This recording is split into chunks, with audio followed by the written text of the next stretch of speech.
তোমার দাদার দিয়ে তাকাও, তোমার আমার মতো শক্তি ছিল আজকে লাঠি ছাড়া চলতে পারে না, একদিন তোমার এই হালাত শুরু হয়ে যাবে। তোমার দাদা নানা দিয়ে তাকাও, কি পরিমাণ দুর্বল হয়ে গেছে, বসলে উঠতে পারে না, শরীরটা দুর্বল, খানা খাইতে পারে না।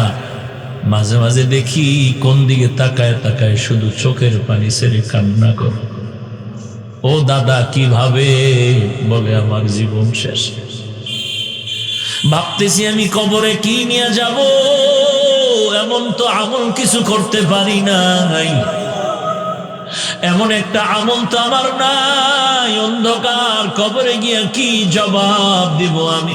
এরে নবীর উম্মতের দল, ও পর্দার আড়ালের মা বোনেরা, আজকে আপনাদের স্টেজে দুইটা কোরআনে হাফেজের মাথায় পাগড়ি দেওয়া হলো।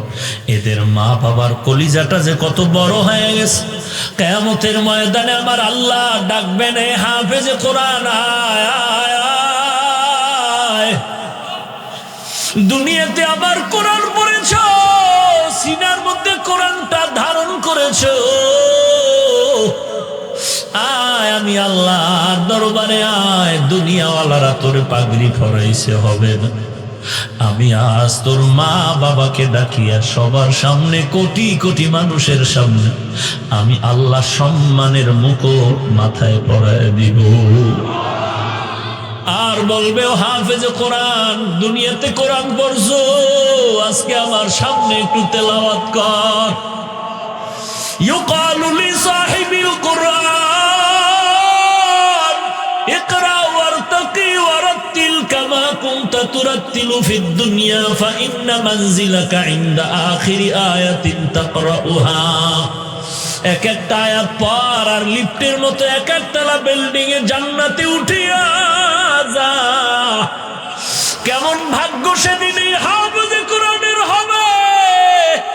আল্লাহর কোরআনটা পড়তে শিখলি না রে যুবক, আল্লাহর কোরআনের মতো মজার আর কোনো কথা দুনিয়াতে নাই। ইমাম সাহেব যখন তেলাওয়াত করে চোখের পানি ধরে রাখা যায় না, ওই কোরআন এমন মজার। আজকে বাবার কবরের কিনারায় গিয়া যদি কোরআনের তেলাওয়াত করতে পারতেন, কবর বেহেশতের বাগান হয়ে যেত। এমন মজার কোরআনটা কেন শিখতে পারলেন না রে বাবা? ওই মা বাবার কপাল কত ভালো, যেই মা বাবার সন্তান কোরআনের আলেম। ওই মা বাবার কপাল কত ভালো, যেই মা বাবার সন্তানের পেছনে হাজার মানুষ দাঁড়ায় দাঁড়ায় নামাজ আদায় করে। ওই মা বাবার কপাল কত ভালো, যেই মা বাবার সন্তান কোরআনের হাফেজ। ওই মা বাবার কপাল কত ভালো, যেই মা বাবার সন্তানের কাছে হাজার হাজার মানুষ দোয়ার জন্য দৌড়ায়। এরে পর্দার আড়ালের মা, মনটা কি চায় না একজন আলেমের মা হয়ে কবরে যাবেন? মনটা কি চায় না হাফেজে কোরআনের মা হয়ে কবরে যাবে? আপনি ইন্তেকালের পরে সন্তান হবে জানাজার ইমাম। এর থেকে মা বাবার কি চাওয়া পাওয়া আছে যে সন্তান মা বাবার জানাজার ইমাম হবে? আর কবরের কিনারায় গিয়া কোরআনের তেলাওয়াত করবে। আলহামদুলিল্লাহি রাব্বিল আলামিন আর রহমানির রহিম মালিকি ইয়াউমিদ্দিন ইয়্যাকা না'বুদু ওয়া ইয়্যাকা নাস্তাঈন ইহদিনাস সিরাতাল মুস্তাকিম সিরাতাল লাযীনা আন'আমতা আলাইহিম গায়রিল মাগযুবি আলাইহিম ওয়ালাদ-দাল্লিন।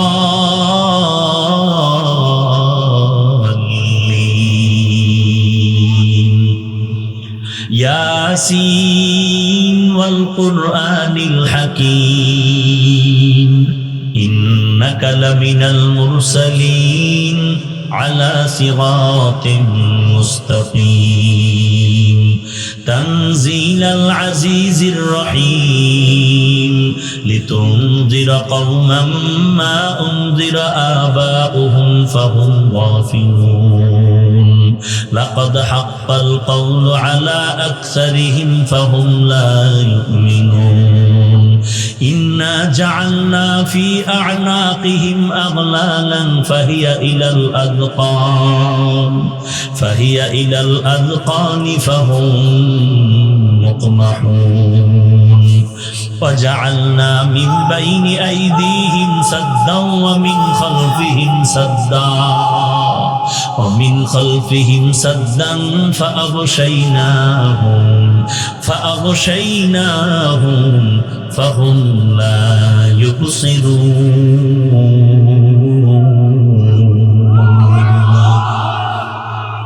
كلام زندہ قرآن حکیم حکمت اولی زلست قدیم جمیع العلم فی القرآن حکیم تقاصرت عنه وفهام الرجال আল্লাহর কালামটা সিনায় লাগাও রে যুবক।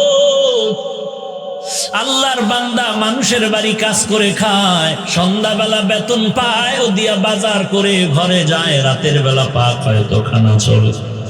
আজকে যুবক বান্দা দিলের তামান্না নিয়ে চলে গেল বাজারে, বাজার করবে। বাজারের মধ্যে ঘুরিয়া ঢুকে শুনতেছে আল্লাহর কালাম পাওয়া যায়। বরকতের কালাম ঘরে রাখলে বরকত হয়। আল্লাহর বান্দা বরকতের আওয়াজ শুনে বাজার বন্ধ করে চলে গেল কোরআন শরীফ কেনার জন্য। যদিও জীবনে কোরআন বান্দা পড়ে নাই, দেখে নাই, লাইব্রেরির কাছে গিয়া কয় কোরআন দাও, কালাম দাও। বলে তুমি রাখতে পারবানি? বলে হ্যাঁ। কেমনে রাখবো? বলে উঁচু জায়গায় রাখবা, নিচু জায়গায় রাখবা না, কোরআনের বড় বরকত তুমি পাইবা। ওই যুবক আল্লাহর গোলাম কোরআন শরীফ মাথার মধ্যে নিয়ে বাড়িতে রওনা হয়ে গেল। বাড়ির দরওয়াজায় গিয়া ডাক দিয়া কয়, ও প্রাণের বিবি, প্রতিদিন তো বাজার করে নিয়ে আসি, খানা দানা খাই, আজকের একটা রাত আমরা কষ্ট করব, কোনো খানার আয়োজন করা হবে না, বিনিময়ে বরকতের একটা জিনিস নিয়ে আসলাম, কোরআন। আল্লাহর বান্দিও চিন্তায় পড়ে গেল, এমন সুন্দর কি বরকতের জিনিস জীবনে দেখলাম না। ঘরের মধ্যে ঢুকছে, গরিব মানুষ, তেমন ঘরও ভালো না, জংলার পাশে একটা ভাঙা মোটামুটি ঘরের মধ্যে জীবন কাটায়। স্ত্রী কয়, আনছো ভালো কথা, কিন্তু রাখার মতো তো কোনো ভালো জায়গা নাই, কি করা যায়? বরদোয়া নিয়ে লাভ নাই, তাড়াতাড়ি কোরআনটা বাজারে ফিরাইয়া দাও। আল্লাহর বান্দা বলে ঠিক আছে, হবে, কোরআন পড়লে না খাইয়া মরে যাবে। আছে না নাই? কোন বাপের সন্তান দাঁড়ায় পারলে বলে, বাংলাদেশের স্বাধীন দেশে কোনোদিন দেখছেন নাকি কোরআনওয়ালা না খাইয়া মরে গেছে? আল্লাহর বান্দি পরামর্শ দিল, ওই রাত কোরআন শরীফ বাজারে ফেরত দেওয়া যাবে না, তো কি করা যায়? সিদ্ধান্ত করলো। স্ত্রী বলে, একটু কষ্টই যেহেতু করবো, আজকে রাতের বেলা আর ঘুমাইব না, অর্ধ রাত্র তুমি কোরআন মাথায় নিয়ে দাঁড়াইয়া পাহারা দাও, আর বাকি অর্ধরাত্র আমি মাথায় কোরআন শরীফ নিয়ে দাঁড়ায়া পাহারা দিয়ে সম্মান বজায় রাখবো, ঘুমাইব না। দোনোজন তাই শুরু করেছে। আমার আল্লাহ কত দয়ার মালিক। আল্লাহর কোরআনে যারা খেদমত করবে, আসমান থেকে আল্লাহ তার হেফাজতের জিম্মা নিবেন। রাত কোরআন মাথায় নিয়ে দাঁড়াইল, ফজরের আযান হয়ে গেল। দোনোজন পালাক্রমে নামাজ পড়ার পর যায় নামাজে বসলেন, কোরআন হাতে নিলেন। বাজারে যাব, তবে দেখি ভেতরে কি আছে, দেখি নাই তো। দুজন কোরআন খুলে খুলে এবার ভিতরে তাকায় তাকায় আঙ্গুল টানে লাইনে লাইনে, আর বলে হাযা কালামু রব্বি, হাযা কালামু রব্বি। এটাই কি আমার আল্লাহর কালাম? এটাই কি আমার আল্লাহর কোরআন? এটাই কি আমার আল্লাহর কথা? এটাই কি আমার আল্লাহর বাণী? আয়না খুললে যেমন নিজের চেহারা দেখা যায়, আল্লাহর কোরআনটা খুললে আমার মাওলাকে দেখা যায়। দুজন কোরআনে লাইনে আঙ্গুল টানে আর বলে এটাই কি আমার মালিকের কালাম? এই কোরআনের জন্যই কি আমার নবী দান মুবারক শহীদ করেছিলেন? এই কোরআনের জন্যই কি সাহাবায়ে কেরাম শাহাদাতের পেয়ালা পান করেছেন? এই কোরআনের জন্যই কি আল্লাহওয়ালাদের জীবনটা উৎসর্গ করে দিয়েছে। এত মজার কিতাব পড়তে পারলাম না, ঘরের মধ্যে রাখতেও পারলাম না। লাইনে আঙ্গুল টেনে টেনে মুহূর্তে দেখলো কোরআনের পুরো পৃষ্ঠা উল্টানো শেষ হয়ে গেল। স্ত্রীকে ডাক দিয়া কয়, স্ত্রী বলো তুমি কিছু বুঝতে পেরেছো কিনা? বলে কেমন জানো, পুরো কোরআন আমার মুখস্থ হয়ে গিয়েছে। বলে আমাকে শোনাও। আল্লাহর বান্দি কোরআনের তেলাওয়াত শুরু করলেন। এইভাবে পড়তেছে পড়তেছে, পড়ার কোনো থামাথামি নেই, চলতেছে আল্লাহর কোরআনের তেলাওয়াত। স্বামীও ডাক দিয়ে কয় আলহামদুলিল্লাহ, আমারও মুখস্থ হয়ে গেছে। ওই কোরআনের মাদ্রাসা অবহেলা করিও না রে মুমিন।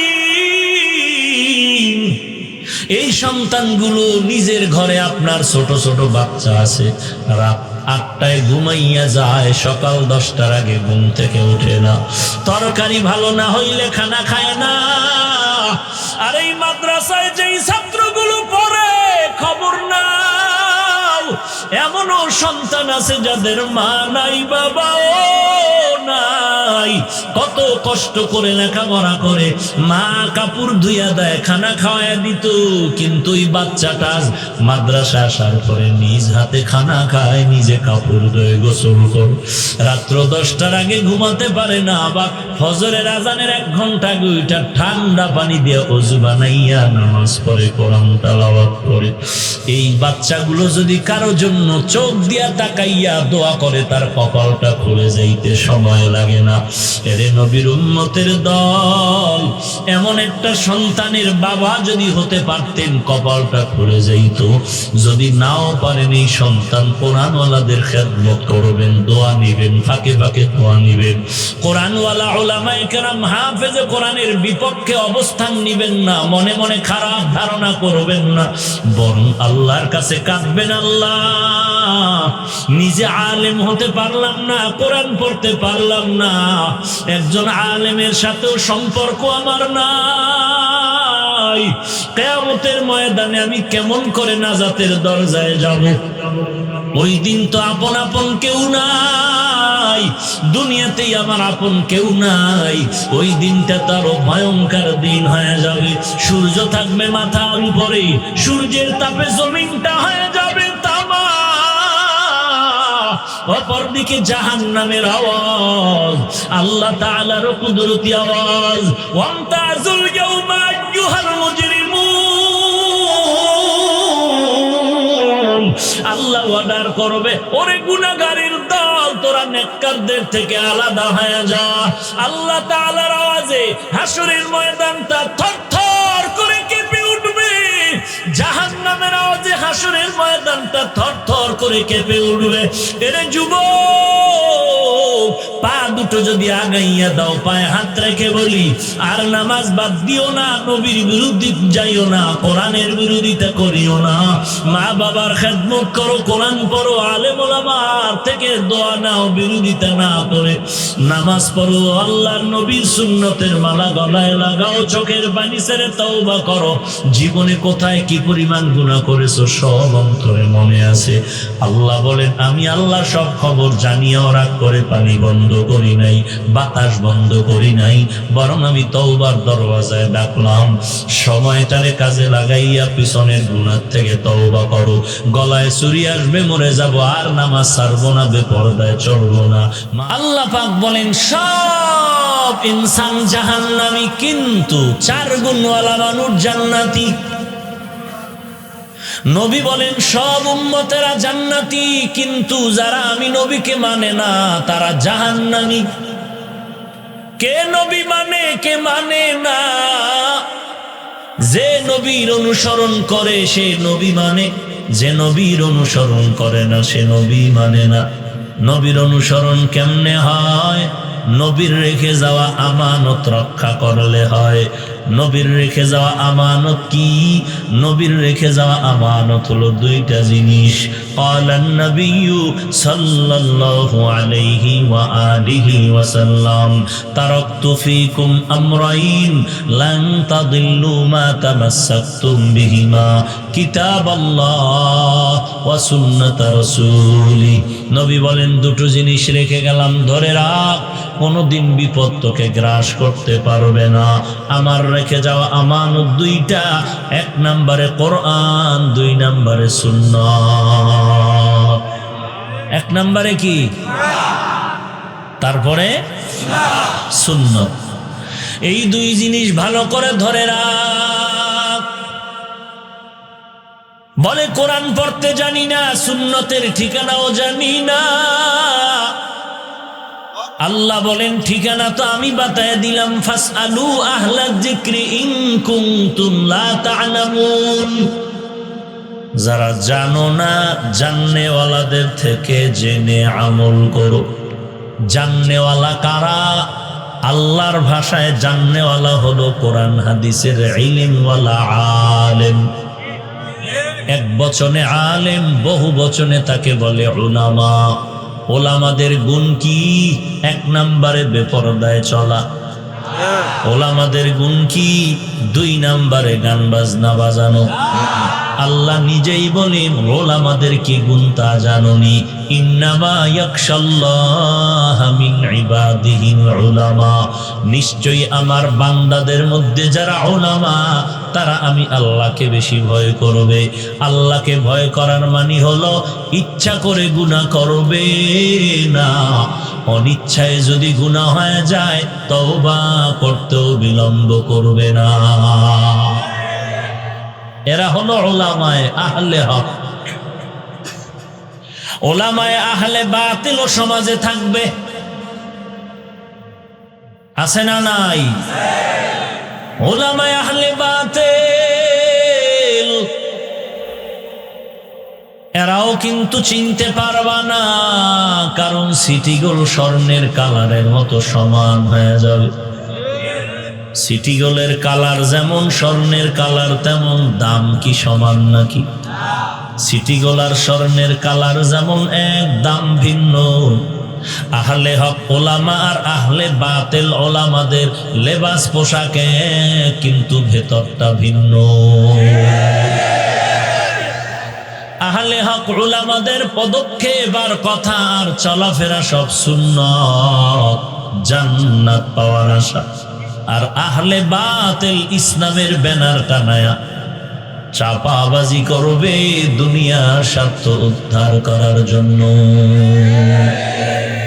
ইলমে রা'জাজো করদান বেহিসাব, খলকেরা দাদান জওয়াবে বাসওয়াব, হকনা দারদ দোস্তে খলকা জারেরা, নিস্তে ই খসলত একে দিনদারেরা।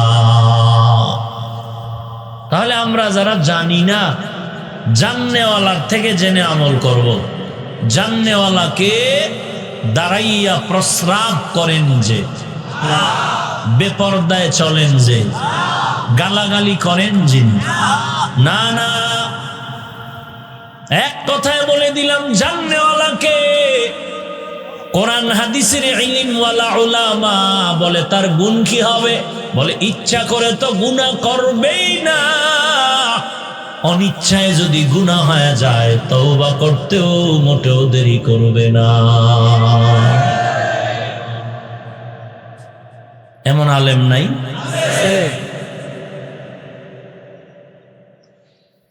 আল্লাহ আল্লাহ বলেন সব ইনসান জাহান্নামী, 4 গুণওয়ালারা জান্নাতি। 1 নাম্বার গুণের নাম পরিশুদ্ধ ঈমান, 2 নাম্বার গুণের নাম বিদআত মুক্ত আমল, 3 নাম্বার গুণের নাম সৎ কাজের দাওয়াত, 4 নাম্বার গুণের নাম অন্যায় পথে বাধা দেওয়া। এবার ভালো করে একটু খেয়াল করেন, মুখস্থ থাকলে বলেন কয় গুণওয়ালা জান্নাতে যাবে? 1 নাম্বার গুণের নাম কোরআন, পরিশুদ্ধ ঈমান। 2 নাম্বার গুণের নাম নেক আমল, কি? 3 নাম্বার গুণের নাম সৎ পথে দাওয়াত, 4 নাম্বার গুণের নাম অন্যায় পথে বাধা। বুঝেননি? এবার ভাগ হয়ে যাবে 2টা কইরা। প্রথম 2 গুণ ঈমান আর নেক আমল, এই 2টা গুণের সম্পর্ক বান্দার সাথে আল্লাহর। খুব খেয়াল করেন, সূরা আসর যে পাওয়ারওয়ালা, খুব খেয়াল করেন। ইমাম শাফি যে বলেছেন এই সূরার উপরে আমল করলে বিনা হিসাবে জান্নাত পাবে, খুব খেয়াল করেন। প্রথম 2টা গুণ ঈমান আর নেক আমল, এই 2 গুণের সম্পর্ক বান্দার সাথে আল্লাহ। ঘুমান? হ্যাঁ। শেষে রইল 2 গুণ, সৎ পথে দাওয়াত, অন্যায় পথে বাধা। এই 2টা গুণের সম্পর্ক বান্দার সাথে বান্দার। আগের 2 গুণের সম্পর্ক বান্দার সাথে আল্লাহর, শেষের 2 গুণের সম্পর্ক বান্দার সাথে বান্দার। ভালো করে বুঝেন, ঈমান হলো আল্লাহর থেকে, আমলটাও আল্লাহর জন্য, ঈমানটাও আল্লাহর জন্য। কিন্তু অন্যকে যে দাওয়াত দিব, আমি যে ঈমানওয়ালা আমলওয়ালা, এই ঈমান আর আমলের দাওয়াত আমার অন্যকেও দিতে হবে। আমি যে ঈমান আমল নিয়ে চলি, অন্যায় করি না, যারা অন্যায় করে তাদেরকে বাধাও দিতে হবে। তাহলে ঈমান আর আমল ঠিক করলাম আমার মাওলার সাথে যোগাযোগের মাধ্যমে। কিন্তু আমার আরো 2টা দায়িত্ব আছে, এই ঈমান আমলের দাওয়াত অন্যকে দিতে হবে। আমি অন্যায় থেকে যেমন বেঁচে আছি, অন্যদেরকেও অন্যায় থেকে বাঁচানোর চেষ্টা করতে হবে। এবার বুঝতে পারেন কিনা একটু খেয়াল করেন। একটা লোক ঈমানও আছে, আমলও আছে, নামাজ রোজা হজ যাকাত করে, দান করে, সদকা করে, মসজিদ মাদ্রাসা সব আছে। লোকটা ঈমানওয়ালা, আমলওয়ালা। এরপরেও সূরা আসর থেকে আমরা যেটা বুঝতে পারি, একটা লোকের ঈমানও আছে, আমলও আছে, এরপরেও জান্নাতে যেতে পারবে না, কারণ আরো 2টা দায়িত্ব তার বাকি। ও হাজী সাহেব, বাইতুল্লাহ হজ করেছেন, টুপি পরেছে, নামাজের সময় নামাজ পড়েন, তাসবিহটা নেন, তাবলিগে যান, পীরের দরবারে যান। বুঝা গেল আপনার ঈমান আছে, আমল আছে, পরিপূর্ণ নাও থাকলে ভিন্ন কথা। কিন্তু আপনি মনে করিয়েন না জান্নাত রিজার্ভ হয়ে গেছে, আরো 2টা দায়িত্ব আপনার বাকি আছে। কি বাকি? 1 নাম্বার, আপনি যে ঈমান আর আমল করেন, এই ঈমান আমলের দাওয়াত আপনার অন্যদেরকেও দিতে হবে। আপনি যে ঈমান আমল নিয়ে চলেন, অন্যায় থেকে বাঁচতেছেন, অন্যদেরকেও বাঁচানোর চেষ্টা করতে হবে। জিব্রাইল আমিনকে আল্লাহ বলেন, যাও অমুক এলাকা ধ্বংস করে দাও সব গুনাহগার। জিব্রাইল আমিন এসে ধ্বংস করতে গিয়ে তাকায় দেখে একটা ঝোপড়ির মধ্যে এক বুজুর্গ ইবাদত করে। জিব্রাইল বলে, আল্লাহ এর কি হবে? বলে, একে সহই ধ্বংস করে দাও, কারণ এ একা একা আমল করছে, অন্যদেরকে আমলের দাওয়াত দেয় নাই। অন্য কারা এটাও বুঝতে হবে। অন্যদেরকে যে ঈমান আমলের দাওয়াত দিবেন, অন্যদেরকে অন্যায় থেকে বাঁচাবেন, অন্য কারা,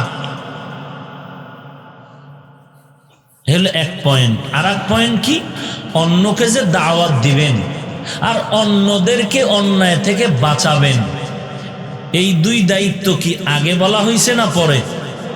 পরে। আগের দায়িত্ব কি ঈমান আর আমল। কি বুঝাইলেন আল্লাহ? বুঝাইলেন অন্যদেরকে দাওয়াতের কথা পরে বললাম কেন, অন্যদেরকে গুনাহ থেকে বাঁচানোর দায়িত্বের কথা পরে বললাম কেন। এই কথা বলে বুঝাইলাম তুমি আগে ঈমান আর আমলওয়ালা হও, এরপরে অন্যকে দাওয়াত দাও। মাথায় টুপি নাই, গালে দাড়ি নাই, বডির মধ্যে মদিনার পোশাক নাই, এ যদি কয় আমি ইসলামী বিপ্লব চাই, ধান্দাবাজ ছাড়া তুমি আর কি? তোমার মতো বেআমলের হাতে আল্লাহ ইসলামের বাতি জ্বালাবেন না। আগে ঈমানওয়ালা হও, আমলওয়ালা হও, এরপরে অন্যকে দাওয়াত দাও, এরপরে অন্যকে অন্যায় থেকে বাঁচাও। কথা বুঝাইতে পারলাম? এগুলো এক পয়েন্ট। আর এক পয়েন্ট, অন্যকে দাওয়াত। অন্য কারা? ছেলে মেয়ে বাদ দিয়া, বউয়ের চিন্তা বাদ দিয়া, উম্মত নিয়ে ফিকির। হ্যাঁ, এবার শুনেন অন্য কারা। আল্লাহ পাক কোরআনে বলেন, ইয়া আইয়ুহাল্লাযীনা আমানু কু আনফুসাকুম ওয়া আহলিকুম নারা। ও মুমিনের দল, জাহান্নাম থেকে নিজে বাঁচো, আহালকেও বাঁচাও। আহালকেও বাঁচাও, আগে নিজে বাঁচো, এরপরে আহালকে বাঁচাও। নবী হাদিসের মধ্যে বলেন, ক্বালান নাবিয়্যু সাল্লাল্লাহু আলাইহি ওয়া আলিহি ওয়াসাল্লাম, আলা কুল্লুকুম রাঈন ওয়া কুল্লুকুম মাসউলুন আন রাইয়াতিহি। নবীজি বলেন, সাবধান হে উম্মত, তোমরা প্রত্যেকেই দায়িত্বশীল। কিয়ামতের দিন আল্লাহর জবাবদিহিতার কাঠগড়ায় দাঁড়ায় জবাব দিতে হবে দায়িত্ব সম্পর্কে। সাহাবায়ে কেরামে এক আদেশ শুনে দাঁড়াইলেন, এক একজনে প্রশ্ন করেন, নবী আমি কিসের দায়িত্বশীল? নবী বললেন, তোমার অধীনস্থ যারা আছে তাদের দায়িত্বশীল তুমি। নবী ভেঙ্গে ভেঙ্গে বললে, যে ছেলে মেয়ে চালাও তুমি সন্তানের দায়িত্বশীল, যে সংসার চালাও তুমি স্ত্রীর দায়িত্বশীল, যে একটা ওয়ার্ড চালাও তুমি ওয়ার্ডের দায়িত্বশীল, যে একটা ইউনিয়ন চালাও তুমি ইউনিয়নের দায়িত্বশীল, যে একটা থানার প্রতিনিধিত্ব করো তুমি থানার দায়িত্বশীল, যে একটা পুরা জেলার প্রতিনিধিত্ব করো তুমি জেলার দায়িত্বশীল। এরে বান্দা, এক সাহাবী বললেন, নবী আমার ছেলে নাই, মেয়ে নাই, আমার স্ত্রী নাই, আমার কেউ নাই, আমি একা। নবী বলেন, ওয়ালি জাসাদিকা আলাইকা হাক্কা ওয়ালি নাফসিকা আলাইকা হাক্কা, তুমি তোমার বডির অঙ্গ প্রত্যঙ্গের দায়িত্বশীল। এরে নবীর উম্মতের দল, আহালকে বাঁচাও। আহাল কে? আমার আহাল এক নম্বরে আমার রক্ত দিয়া শুরু হবে। আমার আহাল আমার সন্তান, আমার আহাল আমার পরিবার, এরপরে আমার ঘরের ডান পার্শ্বে বাম পার্শ্বে প্রতিবেশী, এরপরে আমার সমাজ, এরপরে চিন্তা হলো উম্মত। ছেলে মেয়ের চিন্তা বাদ দিয়া, স্ত্রীর চিন্তা বাদ দিয়া, প্রতিবেশীর চিন্তা বাদ দিয়া উম্মতের চিন্তা। উম্মতের চিন্তা কেমন? বলে, ভাই আজান হয়েছে, নামাজ পড়ো, চলো। বলে, না নামাজ পড়বো না, বড় টেনশনে আছি, কবরে একা কেমনে থাকবো। ভাইরা আমার, এই হলো আমাদের হালাত। নিজের ছেলে নামাজ পড়ে না, মেয়েটা পর্দা করে না, স্ত্রী কোরআন পড়তে জানে না, সুদের টাকায় চলে ব্যবসা, আম্মা জানের সাথে জিনার গুনাহ করে, প্রত্যেক সুদের সাথে যারা জড়িত নিজের গর্ভধারিণী মায়ের সাথে জিনার গুনাহ করে অল টাইম। এটা হলো ছোট্ট গুনাহ, বড়টি তো আরো বেশি। এরে নবীর উম্মতের দল, এই বান্দা যদি বলে ইমামের পাগড়ি কই, এই বান্দা যদি বলে আলেম মানি না, আলেম লাগে না, সব ভেজাল, বলে কেন? বলে আলেমরা মিল নাই, মিল নাই, মিল নাই। ওরে আল্লাহর বান্দা, আলেমে মিল নাই কিভাবে বুঝতে পারলা রে ভাই? কই এক জায়গায় বসলে তো আলিঙ্গনের অভাব নাই, মোহাব্বতের কোনো সীমানা নাই, কিন্তু মিল নাই যদি বলি তো তোমার কাছে মিল নাই এর অঙ্ক বেশি আসবে। তুমি তোমার ছেলের সাথে মিল করে চলতে পারো না, স্ত্রীর সাথে মিল করে চলতে পারো না, ভাইয়ের সাথে মিল করে চলতে পারো না, ঘরের পাশের গরিবের সাথে মিল করে চলতে পারো না। মিল নাই তোমার মধ্যে বেশি। আর উলামাদের মাঝে মিল না থাকার কারণ মাসআলাগত ইখতিলাফ। মাসআলার ইখতিলাফে যদি একটু দূরত্ব মনে হয়, কিন্তু অন্তরের কালেকশনে কোনো দূরত্ব না, অন্তরের মোহাব্বতের বন্ধনে কোনো দূরত্ব নাই। দেখা হলেই তো বুকের সাথে বুকটা লাগাইয়া আলিঙ্গন করি, সালাম আর সালাম আর সালাম। কাছে পাইলে মনে হয় যেন ঘন্টা কখন চলে গেল চিন্তাই করা যায় না। কে সারসিনাওয়ালা, কে চরমনাইওয়ালা, কে জৈনপুরের মুরিদ, কে সারসিনা, কে ফুরফুরা, কে কোন লাইনের বান্দা, কে তাবলীগ, কোনো ভেদাভেদ নাই। যাও একটু ইখতিলাফের পরিধিতে বয়ান করতে গেলে একটু দূরত্ব মনে হয়, কিন্তু এক জায়গায় যখন আমরা বসি, আমাদের সব কিছুর মূলে কিন্তু ইলম হলো আমাদের পুঁজি। আর এই ইলমের সুতায় গাঁথা সব উলামায়ে কেরাম। আলেমে মিল না থাকলেও মিল, আলেমে দূরত্ব থাকলেও কাছে, আলেমে যাহা কিছু করুক না কেন পুলসিরাতের গোড়ায় এক জায়গায়। এই চিন্তা করে যদি আপনি আমল বাদ দেন তো কপাল তো আপনার পুড়ে যাবে। আপনার চিন্তা আপনি করুন, আপনার কবরে আপনি যাবেন, আমার কবরে আমি যাব, আপনার প্রশ্নের জবাব আপনি দিবেন, আমার জবাব আমি দিব। অতএব নিজে কি জবাব কবরে গিয়া দিবেন চিন্তা করা দরকার। আপনি চৌধুরী বংশের সন্তান, জমিনে আসার সময় কপালে লেখা ছিল না, বিদায়ের সময় কিন্তু কপালে লেখা থাকবে না।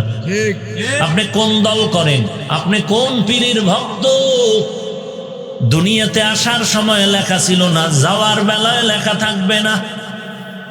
কবরে গেল প্রশ্ন কিন্তু আপনাকে করা হবে না। সবার জন্য তিনটা সমান প্রশ্ন হবে, আপনার জন্য, আমার জন্য, ধনী গরিব সবার জন্য, মালিকের জন্য, কর্মচারীর জন্য, ইমামের জন্য, মুসল্লিদের জন্য। পীর সাহেবের যেই প্রশ্ন মুরিদেরও একই প্রশ্ন করা হবে। 1 নম্বরে রবের পরিচয় দাও, 2 নম্বরে ধর্মের পরিচয় দাও, 3 নম্বর রহমাতুল লিল আলামিনের পরিচয় দাও। কোন পীরের মুরিদ, কোন বংশের সন্তান, কয় টাকার মালিক, কোন প্রশ্ন নাই, প্রশ্ন 3টা। রবের পরিচয় দাও, ধর্মের পরিচয় দাও, রহমাতুল লিল আলামিনের পরিচয় দাও। এই 3টা প্রশ্নের জবাব ঠিক করিয়া কবরে যাও। এখানে বৎসরে গোনা ঘর পর্যন্ত যাওয়ার গ্যারান্টি নাই। আল্লাহ তাআলা সুন্দর করে বললেন, সব ইনসান জাহান্নামে যাবে, 4 গুণওয়ালারা জান্নাতে যাবে। প্রথম 2 গুণ ঈমান আর আমল, আল্লাহর সাথে বান্দার সম্পর্ক। শেষের 2টা গুণ সৎ কাজে দাওয়াত, অন্যায় পথে বাধা দেওয়া, বান্দার সাথে বান্দার সম্পর্ক। অতএব এখানে যারা বসে আছেন মোটামুটি নামাজ পড়েন, তসবিহ টানেন, হজ করেন, হাজি সাহেব মোটামুটি দান সদকা করেন, মনে মনে একটু তৃপ্তি অর্জন করতেছে, হুজুর আলহামদুলিল্লাহ আগে নামাজ পড়তাম না, এখন নামাজ পড়তেছি, আগে জিকির করতাম না, এখন জিকির করতেছি, আগে এই দিনের প্রতি এতটাই আবেগ নিয়ে চলতাম না, এখন মন ভরা আবেগ নিয়ে চলতেছি। আলহামদুলিল্লাহ, হাজার আলহামদুলিল্লাহ, ধন্যবাদ আপনাকে। আল্লাহ আপনার উপরে রহমতের চাদর দিয়া আবৃত করে রাখেন, আল্লাহ আপনাকে জান্নাতের প্রতীক হিসাবে কবুল করেন। কিন্তু ভাইজান মনে রাখতে হবে, আপনার ঈমান আর আমল নাজাতের জন্য যথেষ্ট হবে না, আরো দুইটা দায়িত্ব আপনার উপরে আছে। আপনি ঈমানওয়ালা আমলওয়ালা হয়েছেন, আল্লাহর কাছে জবাব দিতে হবে আপনার স্ত্রীকে করছেন কিনা, আপনার ছেলে মেয়েকে ঈমানওয়ালা আমলওয়ালা বানাইছেন কিনা। আপনি গান শোনার সময় কানে আঙ্গুল দিয়ে যেমন গান থেকে কানটাকে বাঁচান, গুনাহ থেকে বেঁচে থাকেন, আপনার সন্তান যে ঘুমের ঘরে হিন্দি গানের তার লাগাইয়া মোবাইলে ঘুমায়, আপনি একটু খবর নিছেন নি? সন্তানের যদি আপনি এখনো ফিরাইতে না পারেন, আল্লাহর কসম কিয়ামতের ময়দানে জবাবের কাঠগড়ায় দাঁড়াতে হবে। দুনিয়াতে দেখেন না, অন্যায় করছে ছেলে, বাবার হাতে হ্যান্ডকাপ কেন? কি মিথ্যা কথা? অন্যায় করেছে সন্তান, কিন্তু মা বাবায় জেলখানায়। আল্লাহ পরকালেরটা দুনিয়াতে হালকা নমুনা দেখাইতেছেন যে সামান্য দুনিয়ার অন্যায়ের কারণে সন্তানের অপরাধে মা বাবায় জেলখানায়, তো কিয়ামতে হবে না কেন? বরং সন্তানই মা বাবার বিরুদ্ধে কিয়ামতের দিন মামলা করবে। সূরা আহজাবের মধ্যে আল্লাহ বলেন, যুবক সন্তান কেন দিনের পথে চলো নাই? সন্তান বলবে, রব্বানা ইন্না আতা'না সাদাতানা ওয়া কুবারানা ফাআদাল্লুনা সাবিলা। ও আল্লাহ, আমি একা অন্যায়ের পথে যাই না, আমি জীবনেও ডক্টর ইউনূসের চিনতাম না, আব্বা জানে চিনাইছেন। আমি জীবনেও জানতাম না এনজিও কি, লোন কেমনি উঠায়, আমার বাবায় শিখাইছে, ঠিকানা লেখা দিছেন যা।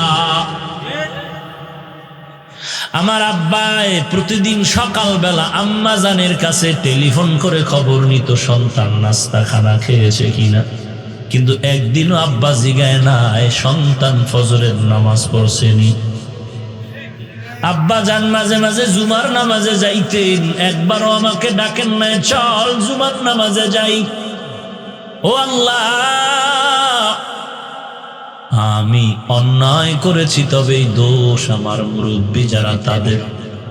আল্লাহ কয়, তোরে জ্ঞান দিছি নামনি? বলে হ্যাঁ, তো জ্ঞান দিয়া সঠিকটা চিনছনি? চিনছি, মানো নাই কেন?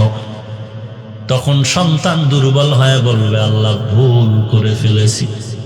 আল্লাহ বলেন, এখন ভুলের জন্য তোর শাস্তি নিতে হবে। সন্তান বলবে, আমার একটা আবদার আছে। বলে কি আবদার? বল।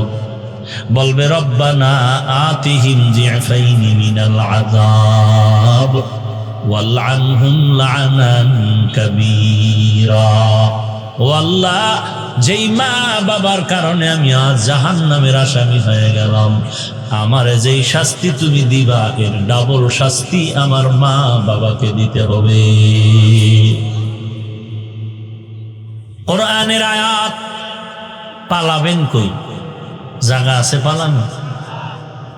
মরণ থেকে যতই পালাও, মরণ তোমায় নিবে ঘিরি। যদিও সুদূর আকাশ পানে লুকাও, সেথায় লাগিয়ে সিঁড়ি।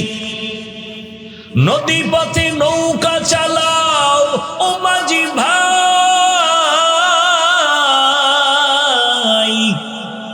বেলা ডোবার আগে আমি ওপার উঠতে চাই। ডুবে গেলে বেলারে আর উঠে না, ভেঙে গেলে মেলারে আর জমে না। নদীর পার ভাঙে ফকির খেলা, সকাল বেলার ধনীর তুই ফকির সন্ধ্যাবেলা। কই নমরুদ, কই কারুন, ফিরাউন, সাদ্দাত, হামান? টাকা পয়সা আপনাদের থেকে কম ছিল তাদের? যেই নমরুদ আল্লাহকেই মেরে ফেলবে তীর লইয়া দৌড়াচ্ছে যে আল্লাহরই রাখবো না জমিনে, সেই নমরুদদের ধ্বংস করতে আমার আল্লাহ পাকের আসমানি কি পরিমাণ বাহিনী লেগেছে, লেগেছে কিছু কি? মশা, অসুস্থ মশা, সাথে জুতা মোবারক। কেমন সান কপাল, জুতার সাথে বাড়ি লাগলেই কয় মাথা ঠান্ডা, হিমেল। আরো জোরে বাড়ি মার, বেতন বাড়ায় দিন। জুতার বাড়ি যত জোরে দিবি বেতন তত বাড়ায় দিন। কেমন চান কপাল, জুতার বাড়ি লাগলেই মাথা ঠান্ডা। একজনে কতদিন আর বাড়াবাড়ি করবে? কয় বস আমি আর পারুম না, আমার খানা আছে, ঘুম আছে। কয় ঘুমাবি খাবি, তবে জুতার বাড়ি বন্ধ করা যাবে না। আর একজন কর্মচারী রেডি কর, তোরা ঘুমাও খা, কিন্তু আমার জুতার বাড়ি বন্ধ করবি না। যদি দেখো শ্বাস বন্ধ হয়ে গেছে তারপরে দুইটা মারবি। এটা যেমন তেমন ভাগ্যের ব্যাপার মনে করছে। সারা দুনিয়াটা খুঁজো, মুসলমান তো দূরের কথা, কোন বেদিন বেঈমানের ঘরেও নমরুদ, হামান, কারুন, ফিরআউন, সাদ্দাত নামের কোন সন্তান নাই। ওদের নাম নেওয়ারও কেউ নাই। আমরা কেন নেই? আমরা নেই আমাদের নিজেদের সংশোধনী আনার জন্য। আবার নামটা নেওয়ার পরে আমরা রহমাতুল্লাহ আলাই বলি না, বলি লানাতুল্লাহ আলাই। আল্লাহর অভিসম্পাত, আল্লাহর গজব আর লানতের উপরে। ওই টাকা দিয়া কি লাভ হবে, যেই টাকায় তোমাকে জেলখানার মেহমান বানায় দিবে। ওই 5 তলা 10 তলা বিল্ডিং এর মালিক হয়ে কি হবে, যেই বিল্ডিং এর সামনে দুর্নীতি দমন কমিশন এসে দুদক এসে ভেঙে দিবে। ও আব্বা জান, ওই সন্তানের বাবা হয়ে কি লাভ হবে, যেই সন্তানের কারণে বাবার সম্মান ধুলায় মিশে যাবে। ও স্বামী, ওই স্ত্রীর স্বামী হইয়া কি লাভ হবে, যেই স্ত্রীর কারণে স্বামীর গলায় ফাঁসির রশি লাগবে।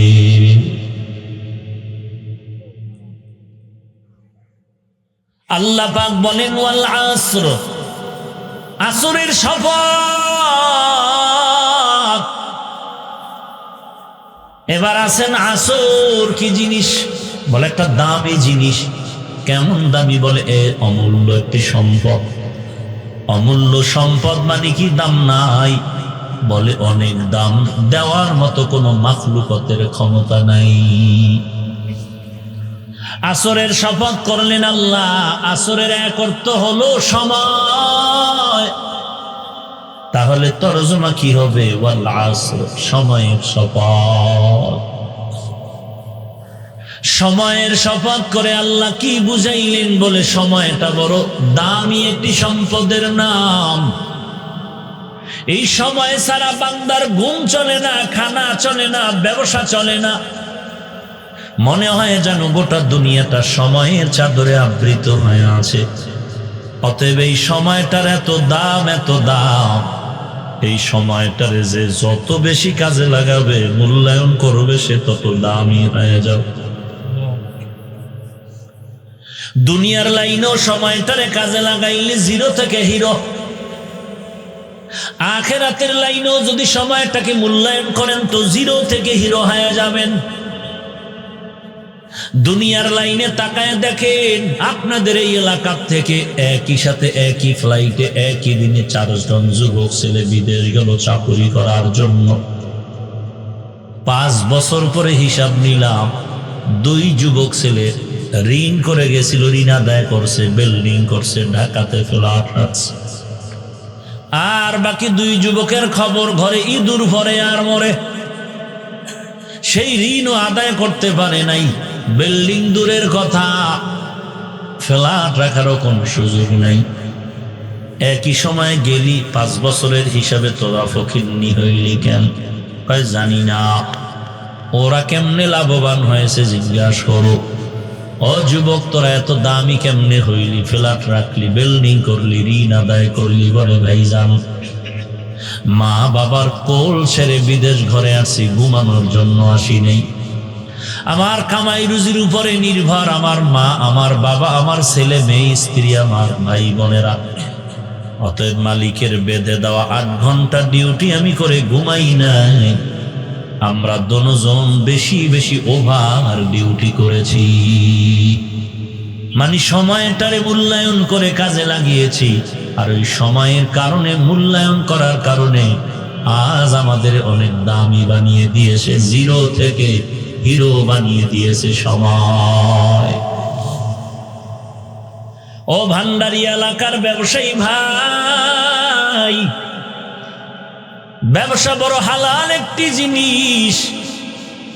মদিনার নবী কত সুন্দর সুসংবাদ দিয়েছেন ব্যবসায়ীদের।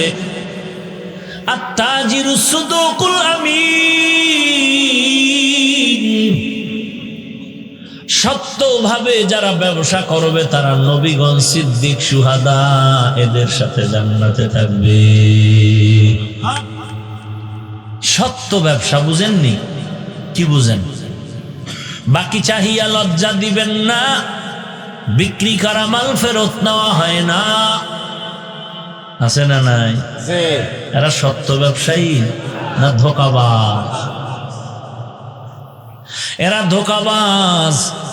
মদিনার নবীর সাথে যদি জান্নাতে থাকতে চাও, ব্যবসায়ী দোকানে বড় করে সাইনবোর্ড লাগাও, বিশেষ দ্রষ্টব্য, অবশ্যই বিক্রি করা মাল ফেরত নেওয়া হয়। তাহলে তোমার দাম কত জানো? একজনে একটা মাল নিচে ফেরত দিছে, তুমি টাকা দিয়েছো, রসুল বলেন ওই মালটা দান করার সমান সওয়াব পেয়ে যাবে।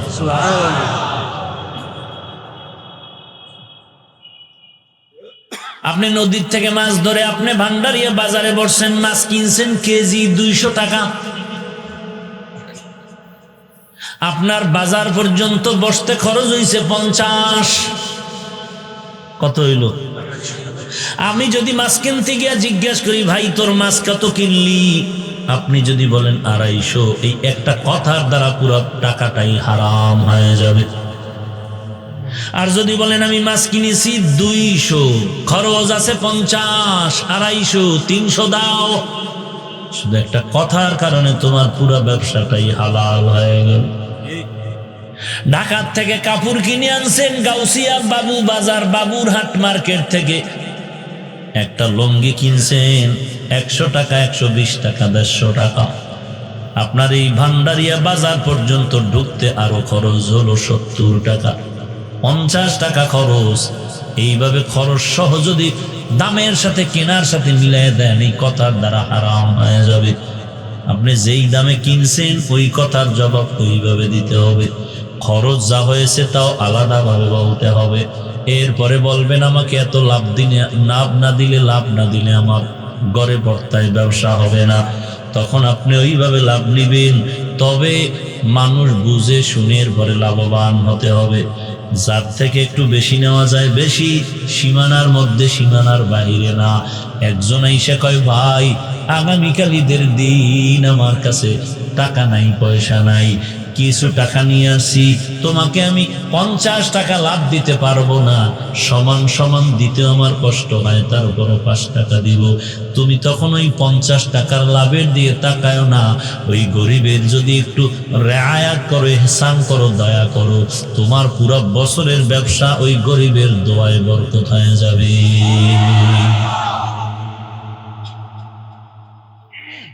ব্যবসায়ীরা রসুলের সাথে জান্নাতে থাকবে, কত মর্যাদা, কত দামি মর্যাদা। এরে নবীর উম্মতের দল, বড় আজীব সময়ের শপথ, সময়টাকে কাজে লাগাও। দোকানওয়ালা ভাইজান 11 মাস দোকানদারি করে যেই পরিমাণ লাভবান হয় তার থেকে 3 গুণ লাভবান হয় রমজান মাসে। এদিকে হয় না, কথা বলেন না কেন? কারণ কি? 11 মাসেও এত লাভ হয় না, রমজানে যত হয়। কেন? বলে সময়ের মূল্যায়ন করেছে। বলে কেমন মূল্যায়ন? বলে 11 মাস দোকানদারি করেছে, সকাল 8টা থেকে রাত 8টা পর্যন্ত দোকান খোলা, কর্মচারী মাত্র 1 জন। রমজান যখন চলে আসলো, 8টা নাই 24 ঘন্টা দোকান খোলা, কর্মচারী 3 জন 5 জন। সময়টারে যেই পরিমাণ মূল্যায়ন করেছে ওই পরিমাণ তাকে 0 থেকে হিরো বানায় দিয়েছে। দুনিয়ার লাইনও সময়টারে কাজে লাগাও। ও যুবক, আজকে তুমি কলেজে পড়ো, স্কুলে পড়ো, ভার্সিটিতে লেখাপড়া করো, একটু চিন্তা করো, তুমি যাদের বইগুলো পড়তেছো এই বই তো ফেরেশতারা পাঠায় নাই। তোমার কলেজের ওই পাঠ্য বইগুলো কোনো জিন্নাতেরাও লেখিয়া পাঠায় নাই। তোমার আমার মতো মানুষগুলো এই বইগুলো লিখে গেছেন, আর ওই বইগুলো সব কলেজে কলেজে কলেজে কলেজে ছাত্রছাত্রীরা পড়তেছে। 1 মিনিট একটু চিন্তা কর, ওই লোকটার ভাগ্য কপাল কত ভালো যে তার লেখা বইটা সব কলেজের ছাত্রছাত্রীরা পড়তেছে। তাহলে ওই লোকটা কেমন সময়টারে কাজে লাগাইছে? তোর মতো মোবাইলে সময় নষ্ট করে নাই, ওই বান্দা জীবনটাকে সময়টারে কাজে লাগায় মূল্যায়ন করেছে, যে কারণে আজ তার লেখা বই সব কলেজের পাঠ্য হয়ে গেল। সেও তো তোমার আমার মতো একটা যুবক ছিল। আজকে চিন্তা করো, যার বই পড়ে তুমি বিএ পাস, আইএ পাস, তুই বইগুলো কেউ না কেউ লেখছে, তো তার ভাগ্য কেমন যে তার বই সব কলেজে চলে। অথচ তুমি তোমার জীবনের থেকে মানুষকে কিছু উপহার দেওয়ার চিন্তাই নাই, দিবা তো দূরের কথা, ফিকিরই নাই।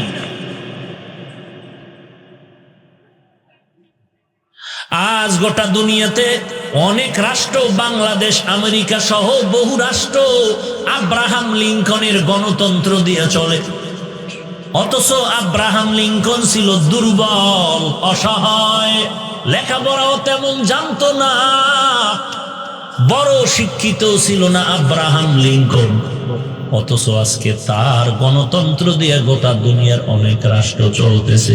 একটু চিন্তা করো রে বাবা, আব্রাহাম লিঙ্কনের তো কেউ দেখেও নাই, চিনেও নাই, অথচ তার গণতন্ত্র রক্ষার জন্য কত মামলা হামলা স্লোগান। একটু চিন্তা করো বান্দা, ওই ব্যক্তিটার সময়টারে নিয়ে গবেষণা করছে, গবেষণা করছে, গবেষণা করছে, একটা রাষ্ট্র পরিচালনার জন্য কি থিমটা দিলে মানুষ রাষ্ট্র শান্তিতে পরিচালনা করতে পারে।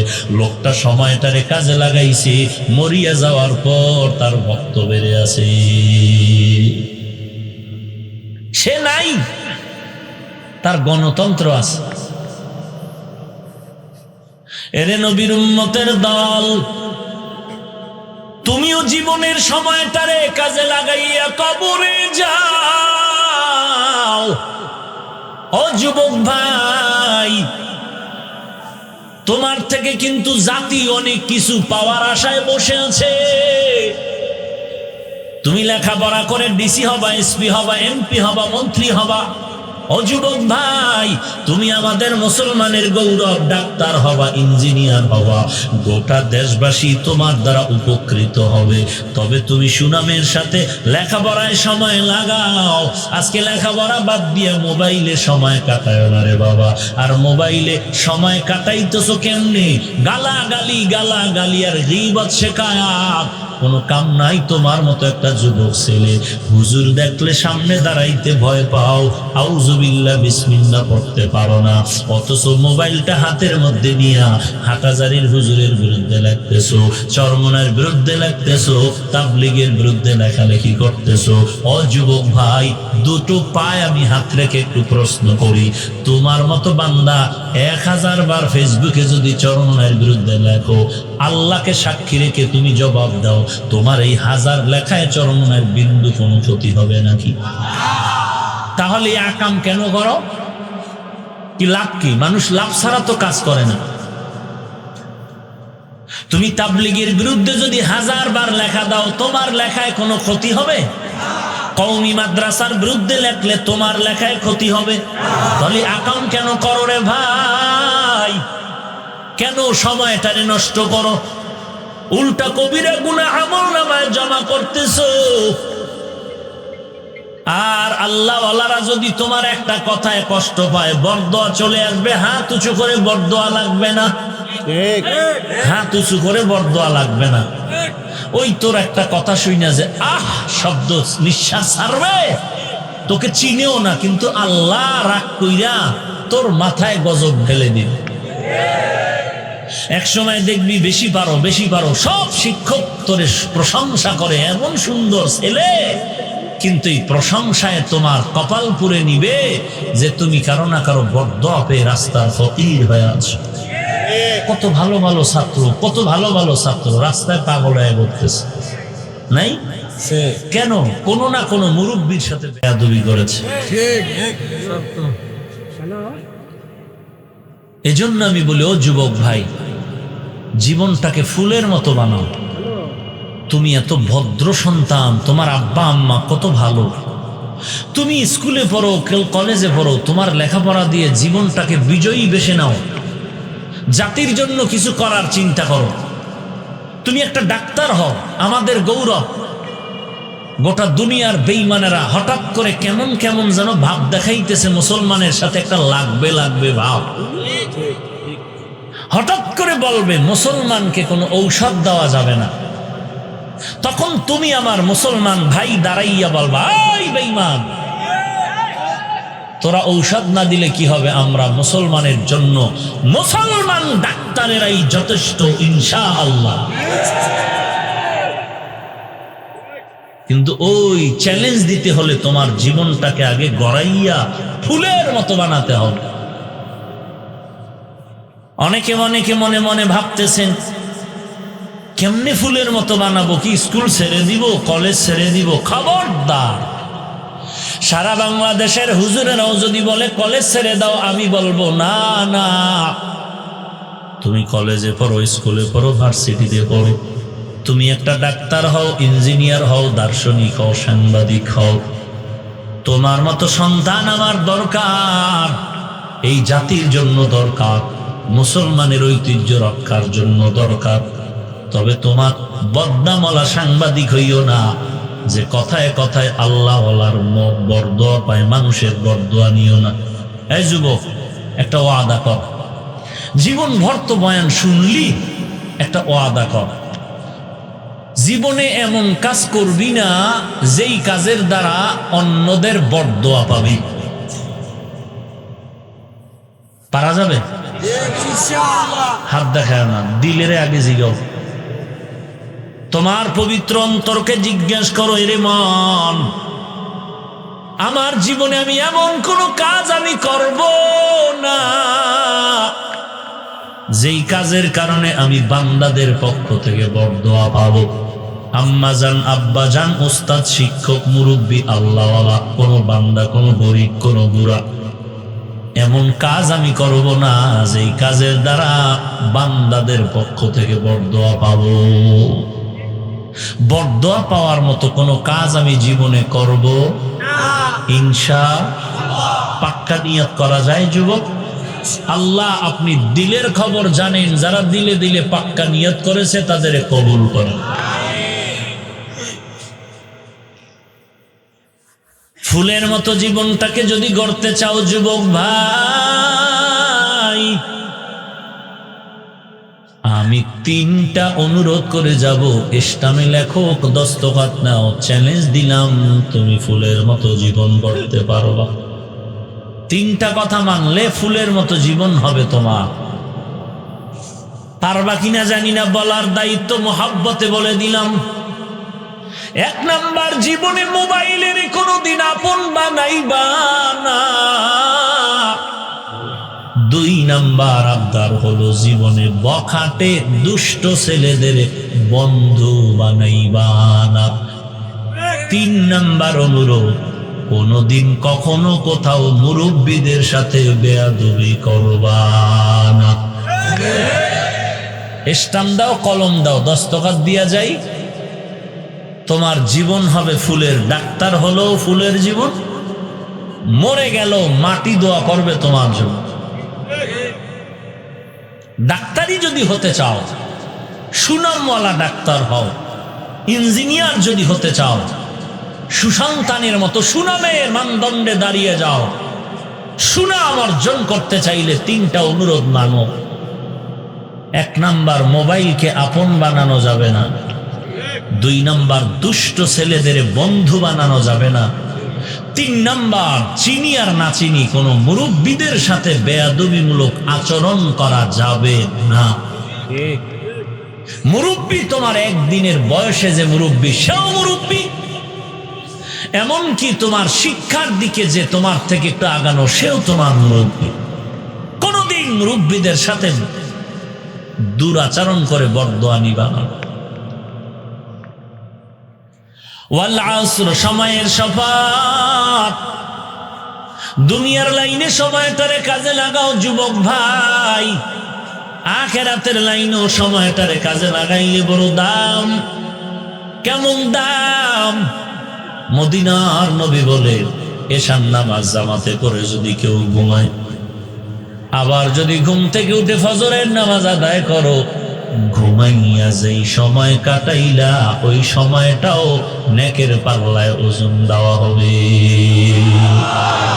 একটুখানি নেকের তরে রোজ হাসরের মাঠেতে বাবা ঘুরবে ছেলের পিছে, ছেলে বাবার আগেতে। আহাতে মন কঠিন দিনেতে নামাজ তোমায় ভুলবে না। ঠিক মতো পড়িলে নামাজ জান্নাত তোমার ঠিকানা। ঘুমের চেয়ে নামাজ ভালো, আর তুমি ঘুমাইও না। ঠিক মতো পড়িলে নামাজ জান্নাত তোমার ঠিকানা। আমার প্রাণের ভাই বোনেরা, জলদি করে উঠে যাও, ওযু করে তাড়াতাড়ি নামাজ পড়তে লেগে যাও। আহা নবী বেনামাজির শাফাআত করিবেন না। ঠিক মতো পড়িলে নামাজ জান্নাত তোমার ঠিকানা। এটারে কাজে লাগাও মুমিন ভাই। ও আব্বা জান, সন্তানকে জন্ম দিলেই আপনার দায়িত্ব শেষ না, এর পেছনে সময় দেন। সন্তানটারে কিভাবে মানুষ বানানো যায় ফিকির করেন, সময় লাগান। স্ত্রীর পেছনে সময় দেন। স্ত্রীকে 50,000 টাকার বাজার করে বলবেন 13 ধরনের ভর্তা বানাও, 14 ধরনের মাছ পাক করো। খবরদার, দায়িত্ব আপনার উপরে আছে। সহযোগিতা করেন, সময়টারে মূল্যায়ন করেন, দেখবেন আপনার সংসার হবে বেহেশতের বাগান। কেউ যদি 5 বেলার নামাজ পড়ে, 1 ওয়াক্ত নামাজে 20 মিনিট টাইম, আরো 10 মিনিট বোনাস দিলাম 30, 5 ওয়াক্ততে কত আসবে? কত টাইম আসবে? 2.5 ঘন্টা সময় আসবে 5 ওয়াক্ত নামাজ। পুরা 24 ঘন্টার মধ্যে শুধু 2.5 ঘন্টা সময় যদি নামাজে লাগায়া দাও, পুরা 24 ঘন্টার থেকে 2.5 ঘন্টা নামাজে দেওয়ার বিনিময়ে কি পাইবা? একদিকে সারা দিনের সওয়াব, অপর দিকে 50 ওয়াক্ত নামাজের সওয়াব। সময়ের এত দাম। সাহাবায়ে কেরামের এত সুনাম কেন? কেন তারা টাকাওয়ালা ছিল? না না, এত সুনাম। ব্যবসাও করেছেন, চাকরিও করেছেন, আমলও বেশি করেছেন, রাতের পর রাত ইবাদতে কাটায় দিয়েছেন। 1 ইঞ্চি সময় তারা অযথা নষ্ট করে নাই। বসে আছেন, জিহ্বা নড়ে জিকির করে। হাফিজি হুজুর মিটিং এ বসছেন রহমাতুল্লাহ আলাইহি। মিটিং শেষ হচ্ছে, একজনে কয় হযরত আপনার ঠোঁটটা নড়লো মিটিং এ বসে দেখলাম, প্রায় ঘন্টাখানি কি পড়লেন? বলে কোরআন এক খতম হয়ে গেছে। চিন্তা আছে আমগো? নামাজের খবর নাই, রোজার খবর নাই, এরপরও বলে হুজুর আলহামদুলিল্লাহ, দিল পরিষ্কার। চিন্তা করেন তো কি অবস্থা। আল্লাহ সবাইকে হেদায়াত দান করে, আরো মোহাব্বতে বলেন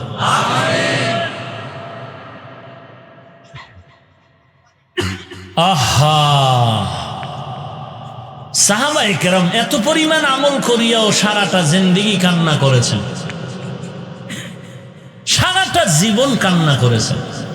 এমন একজন আল্লাহওয়ালার নাম কন্ত যে জীবনে কাঁদে নেই, বরং আমাদের থেকে এত বেশি আমল করতেন, এরপরও কান্না কান্না কান্না কান্না। শেষ বয়সে আমি কায়েদ সাহেব হুজুরকে দেখেছিলাম। দেখা করতে গিয়ে দেখি নামাজে আছে, সিজদায়। সিজদায় যে পড়লো তো পড়লো, উঠার কোনো আলামত নেই।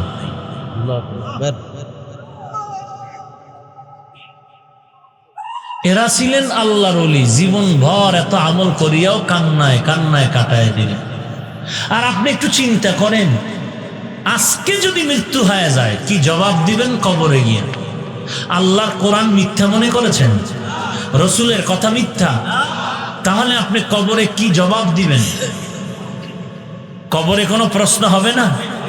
বলেন, এই কথাগুলো কোরআন হাদিসে নাই? তাহলে আপনি নিশ্চিন্তে ঘুমান কিভাবে? কিভাবে নিশ্চিন্তায় ঘুমাচ্ছেন? নিজের চিন্তা করতে করতে অস্থির হওয়ার কথা, আপনি নিজের চিন্তা করেন না, বরং অন্যদের গীবত শিকায়াত করে সময় কাটাচ্ছেন, অন্যের গীবত শিকায়াত করে সময় কাটাচ্ছেন। ওয়াল আসর, আসরের শপথ, আসরের একর্ত সময়, সময়টারে কাজে লাগাও রে যুবক। এমন একটা সময় তোমার আসবে, তুমি যেই যৌবন নিয়ে আজকে বাহাদুরি করো,